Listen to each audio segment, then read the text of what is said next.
সব ভাজা হয়ে গেছে, দেরি হয়ে গেছে রীতিমতো। আর কি হবে, তোর আসতে তো দেরি হয়।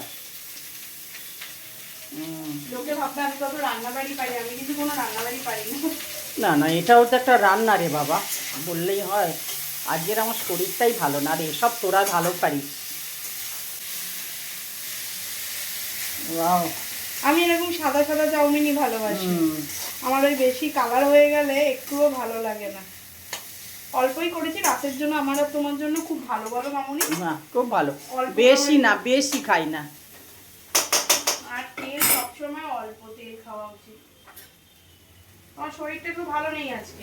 না রে, আজকে না, সব কাজ পড়ে থাকে, সব তো করে ফেলি। রান্নাঘরে একটা লাইট, কালকেই বুম্বাকে বলবো একটা লাইট নিয়ে আসো। এই দিকে লাইটটা জ্বালাটা তো পেছনে হচ্ছে না, সামনে আলোটা জ্বালতে হয়। সামনে আলো জ্বালবো কোথা দিয়ে? হ্যাঁ, ওই এই দিকটা, বাঁ দিকটা। এখন বুদ্ধাকে ডাকি, দেখি কি বলে টলে। ডিমটা কি করেছিস দেখি। এই যে ডিমটা এরকম ভাবে ভুজিয়া করে রেখেছি, এটা পরে ছড়িয়ে দেবো। আচ্ছা আচ্ছা আচ্ছা আচ্ছা আচ্ছা। ডিমটাকে ছড়িয়ে দিয়েছি, পরে ছড়িয়ে দেবো। তুমি ঝাল ঝাল খাবে তো?